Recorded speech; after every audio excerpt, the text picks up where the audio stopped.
Bueno, sin duda, hoy todo el mundo está hablando del tema ambiental. O sea, no vas a encontrar ninguna plataforma de ningún tipo que no mencione al menos la sostenibilidad. Lo que yo noto entonces ahora que se hace por ahí más la distancia entre lo que es meramente declarativo y después lo que se hace efectivamente en la práctica, y seguimos teniendo un debe muy importante. Esto es, La Inquietud con Garrett Edwards. El lugar donde hay más preguntas que certezas.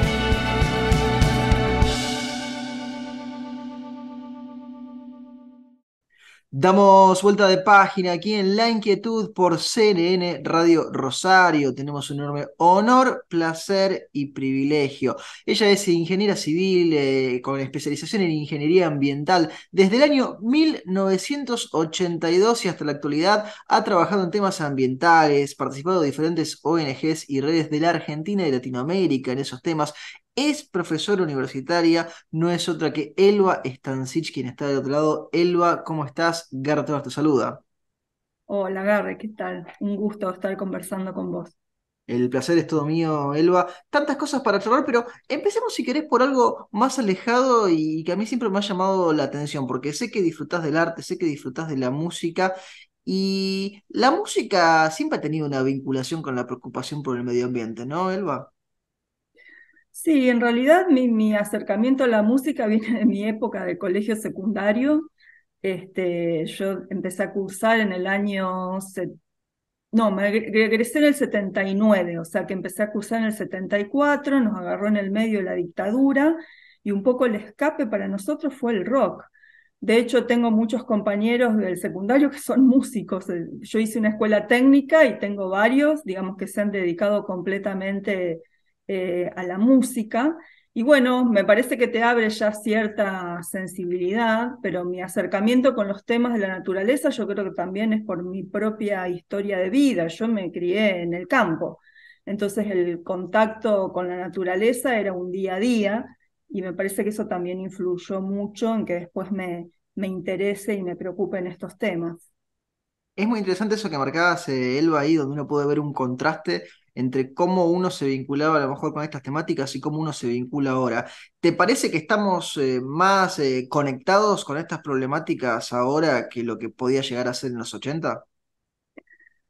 Bueno, sin duda, hoy todo el mundo está hablando del tema ambiental. O sea, no vas a encontrar ninguna plataforma de ningún tipo que no mencione al menos la sostenibilidad. Lo que yo noto entonces ahora que se hace por ahí más la distancia entre lo que es meramente declarativo y después lo que se hace efectivamente en la práctica, y seguimos teniendo un debe muy importante, sobre todo en nuestro país, en Argentina, pero si lo mirás a nivel global, de hecho, digamos, los países están ya muy enfocados con una agenda que tiene que ver con lo ambiental, sin duda.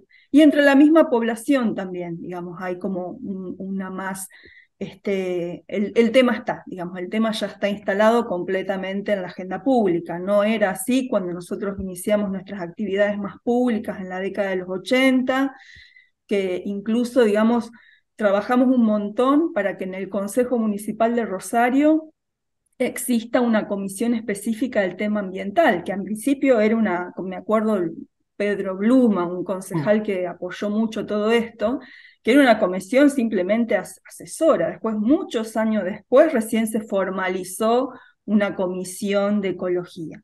Y donde hubo un quiebre también importante en lo institucional fue a partir de la cumbre de Río de Janeiro, que es la Sí. segunda conferencia internacional importante de medio ambiente que se hizo en 1992. Eso también marcó un antes y un después, digamos, porque a partir de ahí, incluso las mismas constituciones de Latinoamérica que se fueron reformando en los 90, todas involucran o incluyen el tema ambiental. Apareció también muy fuerte el sector empresarial, con cámaras y demás involucradas en el ambiente. Institucionalmente, o sea, todas las provincias empezaron a tener la parte ambiental, digamos, más consolidada, que antes eran apenas algunas direcciones, si es que en el mejor de los casos existían. Pero hoy, bueno, vos tenés en absolutamente todos lados, en el organigrama de las provincias, ministerio o secretaría lo cual eso no significa que tengan los mejores presupuestos y demás, pero bueno, yo creo que el 92 también marcó un cambio, digamos, institucional importante en ese sentido. Dijiste ahí antes una categorización que me parece muy apropiada para este debate, que es lo declarativo versus la práctica. Te sumo también, a lo mejor con otras palabras, lo programático versus lo operativo. ¿A qué pensás que se debe que muchas veces todas estas discusiones, los tratados que se firman o las normas que se terminan redactando y votando y promulgando, muchas veces quedan en lo programático en vez de pasar a lo operativo? ¿Es algo político? ¿Es algo de la redacción que podría mejorarse? ¿O es una cuestión social? ¿Cómo lo ves vos? Mira, yo creo que todavía en gran parte de la dirigencia argentina, y cuando me refiero a dirigencia digo política, empresas, sindicatos, no está de todo asumida la urgencia que requiere el tema. No quiero generalizar porque siempre Obvio. hay excepciones, por supuesto, pero creo que todavía no estamos, digamos, dándole la importancia y la urgencia que requiere. Nada más ver el debate que hay ahora, antes de las elecciones, o sea, no es un tema. Yo no he escuchado ningún, bueno, un Gerardo Morales, ponele, que ha hecho algunas declaraciones, pero si no, no es un tema. O sea, las elecciones que hubo años anteriores en Europa, digamos, la pelea entre los candidatos era ver quién iba a llegar a la neutralidad de carbono Bueno, y los partidos antes, digamos. verdes o ecologistas o el nombre que le pongan en cada país de esos que mencionabas, Elba, todos tienen un espacio en la política cotidiana, sus escaños, digo, es algo que muchos votantes eligen como tema primordial al momento de elegir a quienes los van a Sí, sí, representar. sí. Y hoy, bueno, volviendo a esto de lo declamativo y después lo que hay que poner en práctica, todavía nosotros tenemos mucho por cubrir. Yo creo que también influye que nosotros estamos en un país con porcentajes de pobreza elevadísimos y entonces está como en el primer lugar de las preocupaciones, cómo, digamos, desarrollar actividades como sea económicamente, de lo que sea para poder, digamos, que el país crezca y demás. Ahora, ahí hay una falta de visión enorme, enorme, porque lo ambiental es una agenda de desarrollo. Nosotros obviamente necesitamos desarrollarnos porque, digamos, la meta es que todos podamos tener acceso a condiciones de vida dignas, mínimas, pero ese desarrollo se tiene que tener como marco con el tema ambiental, porque si no, no le vamos a vender nada a nadie, Garrett. O sea, ya se están Tremendo. poniendo cantidad de condiciones para determinados productos que si nosotros no estamos a la altura, digamos, si no hacemos la tarea en casa internamente, la vamos a tener que hacer de manera obligada, porque si no, no vamos a poder exportar nada.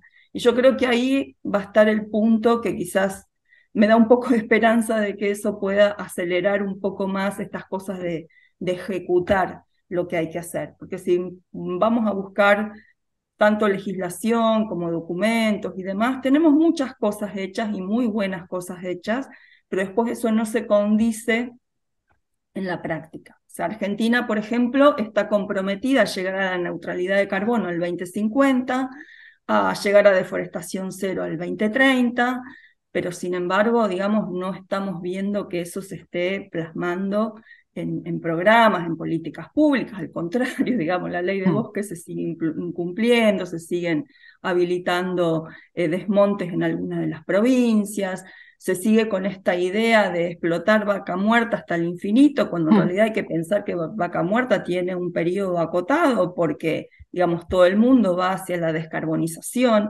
Entonces, bueno, no se ponen arriba de la mesa absolutamente todos estos condimentos, es ese límite en el cual nos está imponiendo la naturaleza.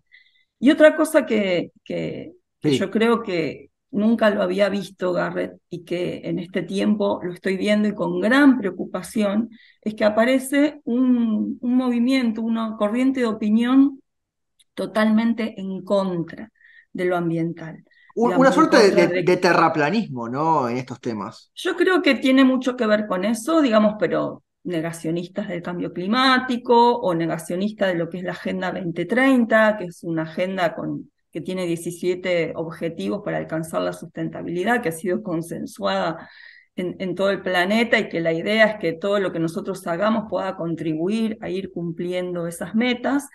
Y bueno, no solamente lo he visto en Argentina, digamos, también lo he visto en España, en otros países. Bueno, Estados Unidos Existe eso. mismo tuvimos y vivenciamos un presidente como Donald Trump que sacó a Estados Unidos, entiendo, o por lo menos amenazó con correr a Estados Unidos de la mayoría de los acuerdos que había firmado y negando todas estas cosas que la ciencia hace años que viene demostrando, ¿no? Sí, sí, Trump se fue del Acuerdo de París y lo que hizo Biden a horas de haber asumido es volver a ingresar. Eh, pero sí, sí, estamos viendo también esta virulencia que hay en algunos sitios, que es preocupante, por cierto, es preocupante, sí. Elba, mencionabas muchísimos temas muy interesantes, voy sacando ahí hilos. Quiero aprovechar además tu background porque vos entendés mucho también y entendés mucho de los números. Hablabas de las emisiones de carbono, ¿no? Yo como abogado alguna vez he leído que una manera regulatoria de tratar estos temas son los mercados de emisiones, las cuestiones de los créditos ambientales. ¿Esto funciona, no funciona, se hace? ¿Qué es lo que deberíamos tener en cuenta con estos temas, por ejemplo? Mira, ahí hay varias cuestiones, digamos. Algo que tiene que ver con el tema de bonos de carbono, que por el momento son bonos voluntarios y que no han tenido demasiado éxito con el tema de compensaciones y demás. En general, digamos, el análisis y la evaluación que se hace no ha sido muy fructífera. Lo que se está en discusión, que es uno de los artículos, digamos, que tiene el Acuerdo de París, que es lo que se firmó en la convención, en lo que se dice la COP de cambio climático en el año 2015, es decir, bueno, ¿cómo vamos a pagar todo lo que hay que hacer con el tema cambio climático? Lo que tenemos que hacer, digamos, es poner impuestos al carbono. De Mm. hecho, Argentina lo tiene, pero no tiene para todos los combustibles. Y discutir eso es un tema, digamos, y ir sacando los subsidios también a los combustibles fósiles.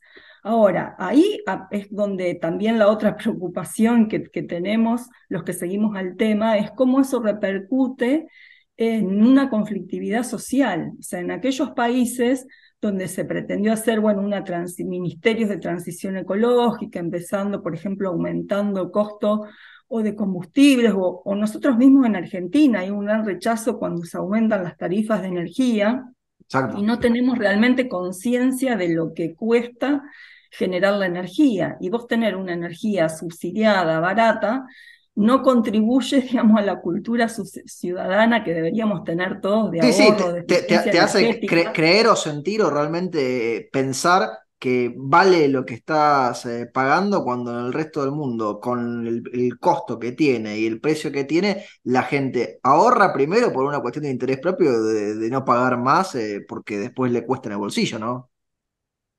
Sí, sí, exactamente. Entonces, bueno, creo que quienes están en las negociaciones de lo que es la convención y después cómo aplicar eso, la tarea, digamos, en cada uno de los países, creo que el eje va por esos caminos, digamos, cómo se va sacando la subvención a todo lo que es combustibles fósiles y cómo estás promoviendo el aumento de las energías renovables. Nosotros ahí a nivel legislativo también estamos un poco rezagados porque tenemos una ley de energías renovables que establece una meta de cuánto tiene que ser la proporción de energía renovable en nuestra matriz energética, que la verdad que ahora ya habría que aumentarla a esa meta, hacerla, digamos, exigir un poco más.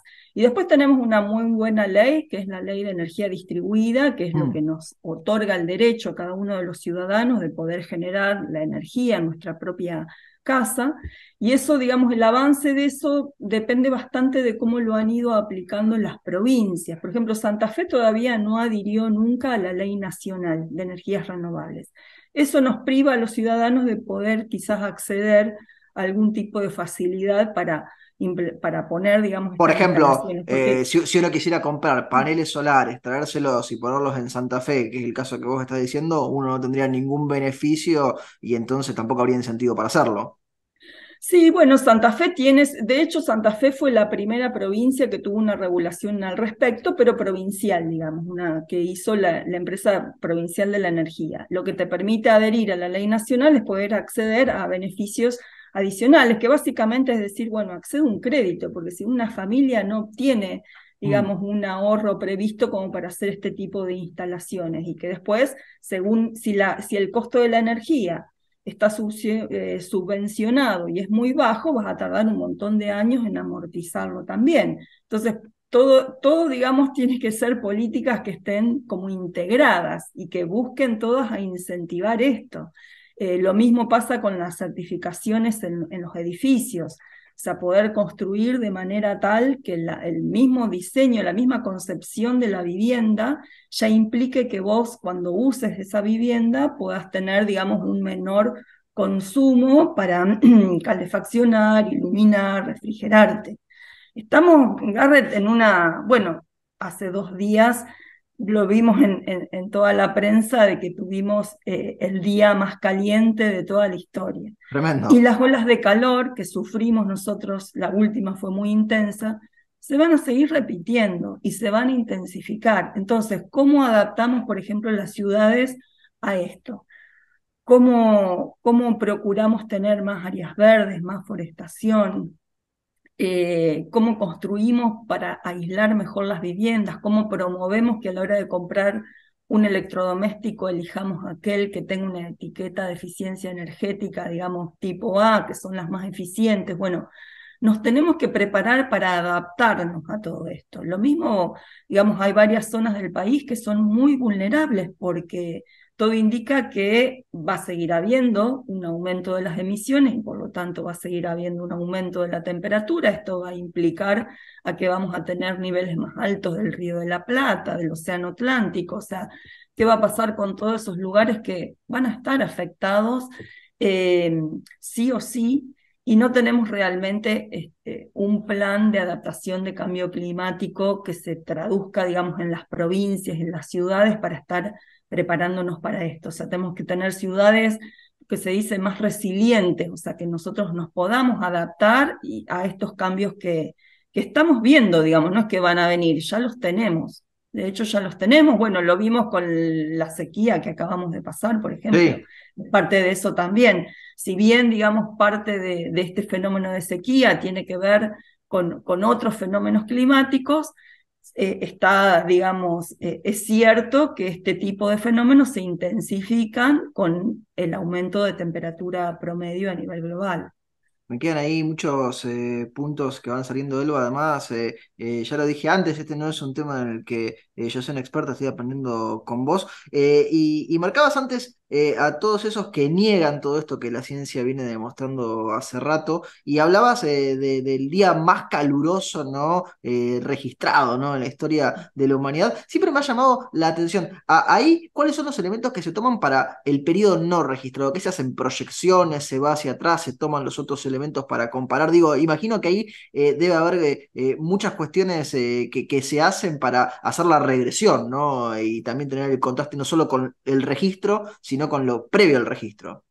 Sí, sí, exactamente. Digamos, si vos te ingresás a la página web de la NASA, por ejemplo, te encontrás con gráficos donde tienen la variación de cómo fue evolucionando la concentración de dióxido de carbono en la atmósfera en los últimos 400.000 años, por ejemplo. Que esto se hace a Impresionante. través sí, se hace a través de muestras que se toman en el hielo, por ejemplo, y eso se puede estimar la concentración de ese gas. Y digamos, muy interesante verlo, cómo esa concentración de dióxido de carbono tiene algunas variaciones que responden a los periodos de glaciaciones, pero después esa curva sube prácticamente verticalmente, que sobre todo Sí, sí, que cuando es empieza en el periodo de las revoluciones industriales, me imagino, y exactamente, digamos, cuando nosotros empezamos a sacar carbón del subsuelo, fósiles del subsuelo, que esto se acelera con la primera y la segunda revolución industrial. Por eso siempre cuando se miden las temperaturas se habla de los niveles preindustriales y se toma como referencia 1850. Y ahí es a partir que se hace, digamos, este cambio notorio que es, digamos, se coteja como con estos registros de temperatura que vos mencionabas antes, que van evolucionando juntos, digamos. A medida que va aumentando la concentración de dióxido de carbono, va aumentando también el aumento de temperatura, que es el que se está registrando. digamos, todo indica que el 2023 va a ser probablemente el año de mayor temperatura desde que se toma registro de la temperatura hasta ahora. Fuiste contundente, Elba, antes con lo de Vaca Muerta, que es algo que a mí me viene preocupando desde hace rato. ¿Cuán costoso va a ser cuando la Argentina finalmente se dé cuenta que lo de Vaca Muerta tenía una fecha de caducidad y esa fecha de caducidad finalmente acaeció? Bueno, no sé decirlo, digamos, todavía falta tiempo para eso, pero yo creo que bueno, que es un tema crucial que se discuta. O sea, yo no digo que no haya que explotarlo, pero siempre tenemos que tener en cuenta esto, de que después, digamos, va a llegar un punto que quién nos va a comprar lo que se saque de vaca muerta. Eso tiene, digamos, un periodo de vida que no es largo, que es relativamente corto, y hay que tenerlo en cuenta en la ecuación económica, a ver qué conviene, digamos, hacer ahí.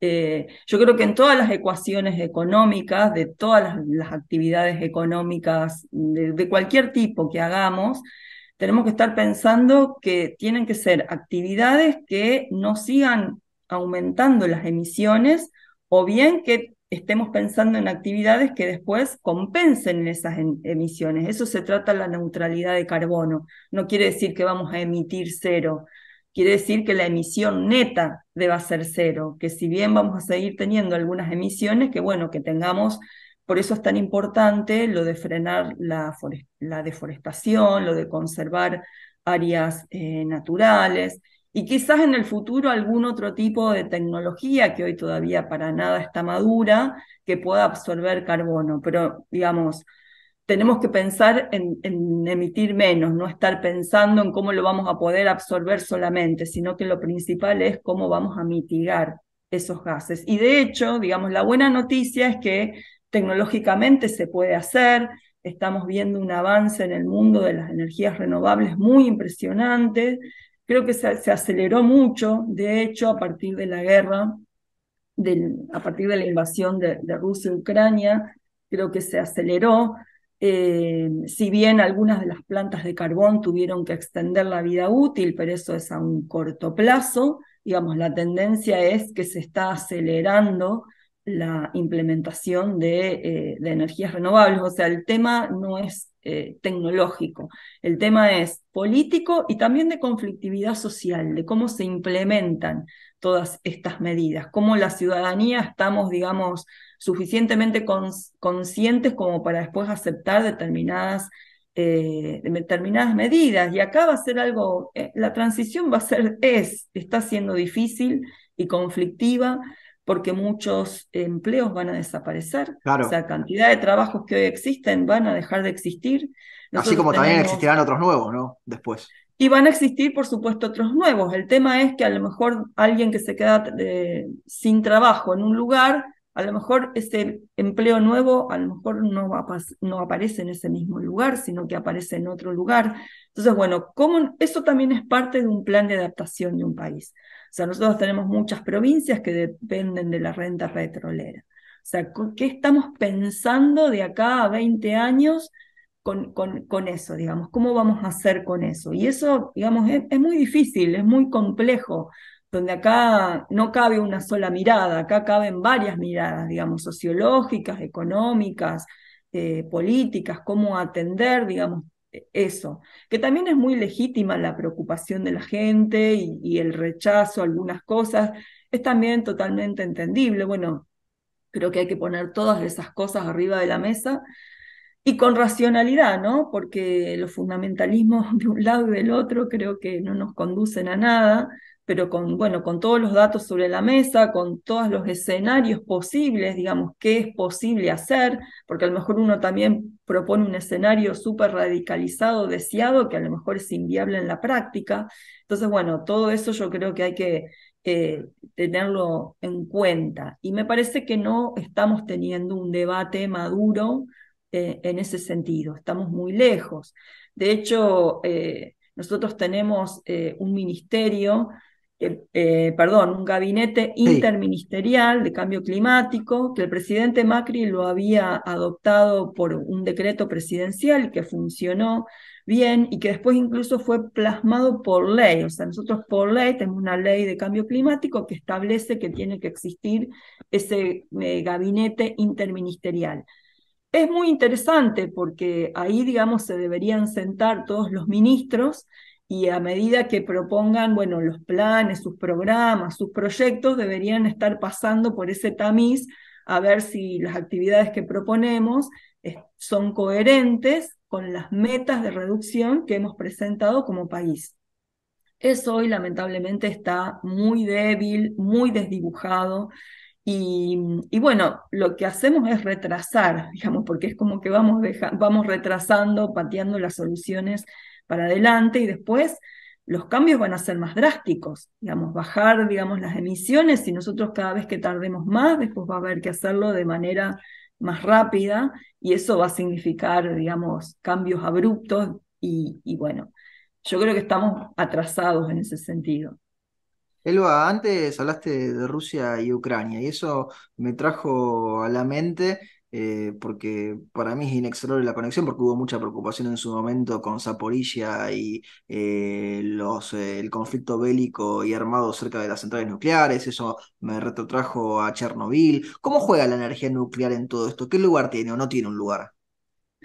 No, sí, de hecho lo tiene y efectivamente está siendo usado, yo creo que como un elemento, este, lamentablemente, de muchísimo riesgo, porque además hace no tanto que se destruyó una represa, que eso implicaba agua de refrigeración para la represa, lo cual para esta central nuclear que vos mencionabas, lo cual lo pone en mayor riesgo. Y bueno, desde siempre que hablamos de energía nuclear, siempre es un factor de riesgo altísimo para la sociedad. Si bien hay que reconocer que en los últimos años los reactores que se diseñan son completamente diferentes de lo que pudo haber sido un reactor de Chernobyl, pero siempre, digamos, la variable de riesgo existe, está, y creo que hay que evaluarlo también con una ecuación económica, o sea, cuánto dinero cuesta generar un kilovatio con este Hmm. tipo de energía, con todos los riesgos asociados que tiene, versus a lo que cuesta generar energía a partir de energías renovables. Entonces, bueno, me parece que hay que verlo desde ese punto de vista también, con esa ecuación. Y como justamente económicamente no es algo sumamente costoso, la operación, el cierre y demás, son los estados los que terminan poniendo cantidades de dinero en ese tipo de energía. Entonces, bueno, tendríamos que preguntarnos si eso tiene realmente sentido y si ese dinero no se podría emplear. La otra vez habíamos hecho, digamos, un cálculo muy, por supuesto, por arriba Sí, de sí, que lo que significaba toda la inversión para una nueva central nuclear en Argentina, esto que se estaba negociando con China y demás, por ejemplo, se podrían urbanizar todos los barrios que tenemos hoy pendientes en Argentina de impresionante. urbanizar. Es impresionante, claro, claro. Entonces, bueno, me parece que esas son las ecuaciones que hay que hacer. Y por supuesto, decidir o no una central nuclear sí o no, hay que verla dentro de todo el contexto de, bueno, cuánta demanda vamos a necesitar, cómo tenemos que bajar las emisiones y cuáles son los escenarios y la alternativa. Mi opinión personal es contraria a la generación de energía por fuentes nucleares. Pero bueno, entiendo que hay que ver, digamos, todo siempre el paquete y el panorama completo. Elba, la última pregunta se la hacemos absolutamente a todos nuestros entrevistados porque el programa se llama La Inquietud y el nombre es un juego de palabras. ¿Qué inquieta a Elba Stancic?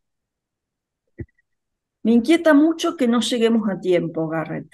Me inquieta mucho, sí, realmente eso. Porque, bueno, vemos todos los cambios que se están dando ahora, cuando vemos que hay esos tifones, esas inundaciones y propagación de enfermedades, y esto se va a intensificar, porque por más que nosotros bajemos emisiones, esto en la atmósfera sigue estando, o sea, el clima lleva mucho tiempo en después acusar recibo de esa disminución de emisiones. Entonces me inquieta mucho que no lleguemos a tiempo de qué vida estamos dejando a quienes hoy. O sea, es que el último informe del Panel Intergubernamental de Cambio Climático tiene un gráfico que es interesante, con dibujitos, de acuerdo a las generaciones, si vos naciste en el 50, en el 80, o los chicos que están naciendo hoy, cuánto van a estar, digamos, de aumento de temperatura cuando lleguen, por ejemplo, a los 70 años. Y es muy impresionante eso. Y la otra cosa que me inquieta es los autoritarismos y que se ponga en riesgo la democracia. Lo estamos viendo lamentablemente en un montón de países. Y esto también es algo que me parece muy inquietante porque creo que no podemos pensar sustentabilidad y todo esto si no lo hacemos en un marco pleno de democracia. Y entonces eso también me inquieta. Elba, te agradecemos muchísimo el tiempo que has tomado para charlar con nosotros y con nuestra audiencia y te mandamos un fuerte, fuerte abrazo. Gracias a vos, Garrett. Un gran abrazo para vos. Teníamos a Elba Stancic aquí en La Inquietud por CNN Radio Rosario. Esto fue La Inquietud con Garrett Edwards. Síguenos en redes sociales y en www.edwards.com.ar.